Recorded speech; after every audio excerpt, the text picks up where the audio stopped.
Morning, happy Sunday. তো চলো, আজকে আমার সানডেটা অনেক তাড়াতাড়ি স্টার্ট হয়েছে। সকাল 7টার সময় ঘুম থেকে উঠে গেছি। তো উঠে যখন গেছি আজকে আর ঘুমাইনি, ঘুমালেই 12টা বেজে যাবে। ঠিক আছে, তো ঘুম থেকে উঠে এই যে ঘর দরের এই পরিস্থিতি, এখন সব পরিষ্কার করতে হবে। তো পরিষ্কার করে নিই, করে ভাবছি একটু মেশিনটা চালিয়ে দেবো, তার কারণ কিছু জামা কাপড় পরেছে, কাচাকুচিগুলো করে নিই।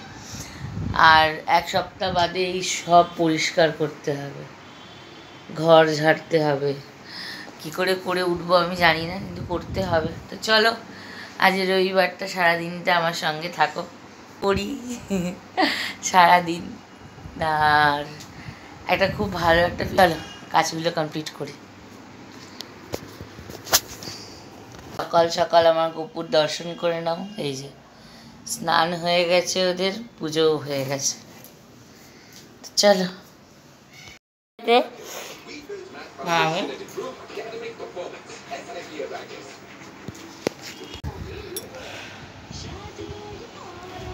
তো কাজকর্ম কমপ্লিট। এই যে জল নিয়ে বসেছি, 1 গ্লাস জল।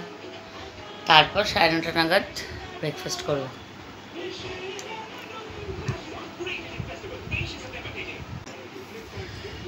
তোমরা একটু বসি, রান্না। সকাল সকাল আমার বরের কমপ্লেন। কি কমপ্লেন? টিভিটা বন্ধ করো। করে দিচ্ছি। কি বদনাম করবে আমাকে? কেন? আমি চা দিই না বলে আমাকে বদনাম করবে? আমার দোষ হয়েছে, আমি ওকে বলেছি তুমি আগে গিয়ে বাজারটা করে নিয়ে আসো, তারপর তোমাকে চা দিচ্ছি। হ্যাঁ, আমি চা দিতে লেট করি, আমার ভালো লাগে না চা করতে।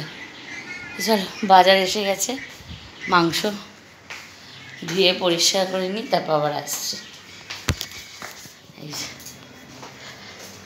আলু, পেঁয়াজ, মাটন, চলো পরিষ্কার করি। তো এই যে মাটন ম্যারিনেট করা হয়ে গেল।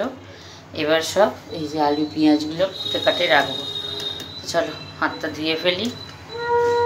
জল খাবার আমার পেটাই পরোটা। আমি ডেলি জল খাবার খাই না, তাই রবিবার দিনকে আজকে খেতে ইচ্ছা হয়েছে, খাচ্ছি। ক্লান্ত হয়ে গেছি, অত সকালবেলা ঘুম থেকে উঠি না। তো উঠে গেছি, এখন প্রচণ্ড ঘুম পাচ্ছে, কিন্তু আমাকে উঠতে হবে। কিছুই হয়নি, শুধু ভাত হয়েছে। এখন 11টা 11 বাজে। তোর গোছানো সব। এইবার হচ্ছে স্কিন কেয়ার। দুর্গাপুজো এসে গেছে, একটু তো স্কিন কেয়ার করতেই হবে বলো। তো এই যে এটা নিয়ে বসে পড়ছি, একটু স্ক্রাব করবো। তো চলো করে নিই। তো এই যে স্ক্রাবিং চলছে, মুখ থেকে দেখো লাগছে। এই বাবারে, চলো টাটা টাটা টাটা। স্নান হয়ে গেছে, এইবার বসে বসে একটু জানলা দিয়ে বৃষ্টি দেখছি। দেন বর এলে খাওয়া দাওয়া মানে লাঞ্চ করব, কারণ সারা সপ্তাহের সঙ্গে খাওয়া হয় না, তো এই রবিবার দিনটাই খাওয়া হয় একসঙ্গে বসে। তো চলো একটু গসিপ করবো সারা সপ্তাহ। দেখাচ্ছি লাঞ্চে কি হয়েছে, পরে দেখাচ্ছি। হয়েছে এই যে লাল শাক ভাজা আর মটন। চলো, আর এই যে ভাত।